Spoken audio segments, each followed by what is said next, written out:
pembahasan ini kita akan membacakan terkait pembahasan tentang pengantar ilmu sejarah. Apakah dari kalian yang gemar minum kopi? Nah, ketika kalian melihat kopi, secangkir kopi dan biji-biji kopi, dapatkah kalian menjelaskan bagaimana masyarakat Indonesia mengenal kopi? Bagaimana keterkaitan kopi dengan sistem tanam paksa atau kultur Stelzer pada masa kolonial yang pernah terjadi pada tahun 1830 sampai 1870? Dapatkah kalian menuliskan kronologi tentang perkembangan kopi di masyarakat kalian? Tentu kalian dapat mencari berbagai macam sumber menjawab dengan atas. Bagi penikmat kopi, tentu akan lebih seru apabila kalian mengetahui dan dapat menjelaskan berapa keberadaan kopi yang kalian nikmati. Di balik cerita tentang kopi ternyata syarat dengan peristiwa sejarah.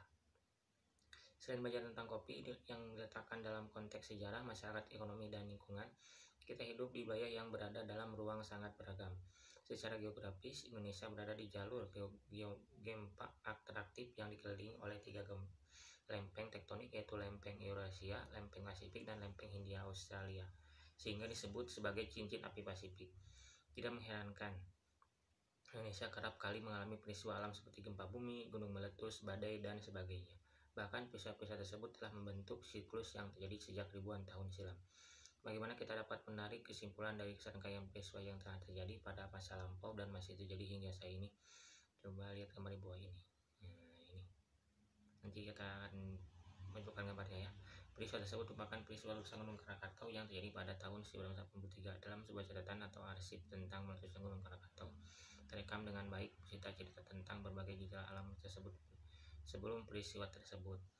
Kuda-kuda mengamuk, ayam-ayam tidak mau bertelur, kera dan burung tidak terlihat di pohon.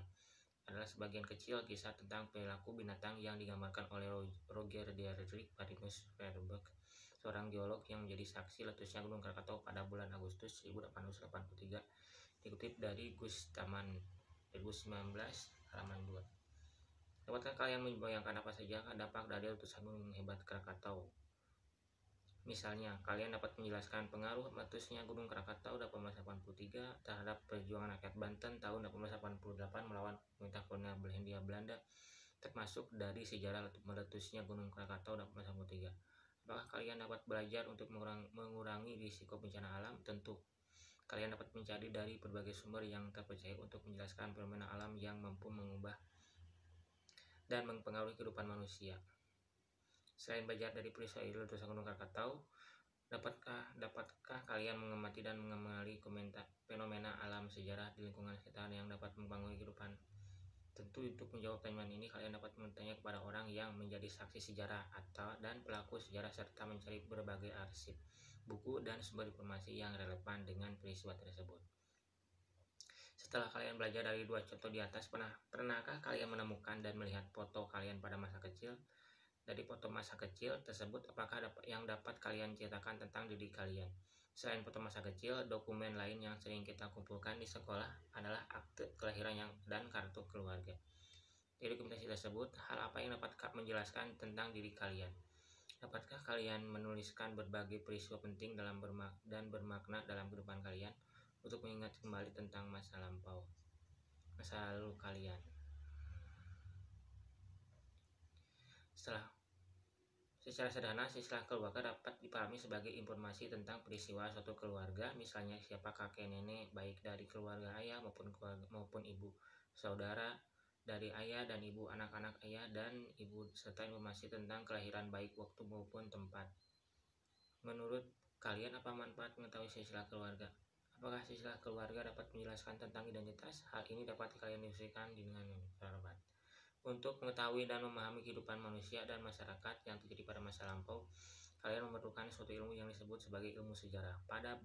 Kalian akan mempelajari ilmu sejarah secara singkat, sejarah kehidupan manusia dan masyarakat Indonesia pada masa lampau, serta bagaimana melakukan penelitian sejarah. Menurut istilah sejarah dalam bahasa Indonesia, menurut beberapa ahli, berasal dari bahasa Arab yaitu sajarotun, yang berarti pohon kayu. Menurut Yamin, pohon melambangkan pertumbuhan dan perkembangan yang berkesinambungan. Dalam hal ini, pertumbuhan pohon yang terus-menerus dimaknai sebagai asal-usul riwayat silsilah dan hikayat. Dalam KBBI, istilah sejarah mengandung 3 penjelasan, yaitu asal-usul dalam kurung keturunan, Silsilah 2. Kejadian dan peristiwa yang benar-benar terjadi pada masa lampau, riwayat, tambo, cerita. 3. Pengetahuan atau uraian tentang peristiwa dan kejadian yang benar-benar terjadi dalam masa lampau.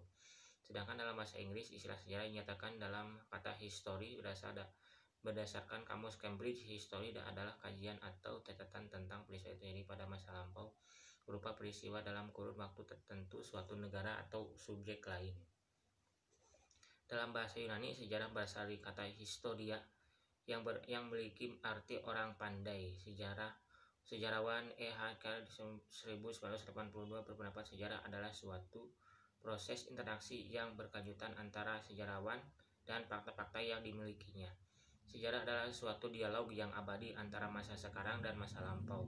Lalu menurut Jackson J. Spiegel 2005, sejarah adalah catatan tentang masa lalu. Secara sederhana, pengertian sejarah sebagai ilmu adalah ilmu yang mempelajari peristiwa orang, negara, atau kehidupan yang terjadi pada masa lalu. Dapatkah dalam masa lalu? Menurut sejarawan Notowijoyo, kajian ilmu sejarah bukan mitos belaka, karena ilmu sejarah mempelajari peristiwa yang sungguh terjadi dan nyata. Keberadaan ilmu sejarah bisa dilacak sampai abad ke-5 sebelum Masehi melalui kehadiran karya Herodotus yang berjudul History tentang sejarah perang Yunani Persia. Ketika menulis tentang perang tersebut, Herodotus sudah menggunakan berbagai sumber sejarah baik melalui pengamatan, prasasti, dan cerita lisan, sehingga karyanya sudah memenuhi prosedur ilmiah. Boleh dikatakan Herodotus adalah pelopor penulisan sejarah sesuai kaidah ilmu pengetahuan. Atas dasarnya, Herodotus dijuluki sebagai bapak sejarah. Selanjutnya, tradisi itu diteruskan oleh Thucydides yang menuliskan tentang perang Peloponnesia antara Athena dan Sparta. Ya, demikian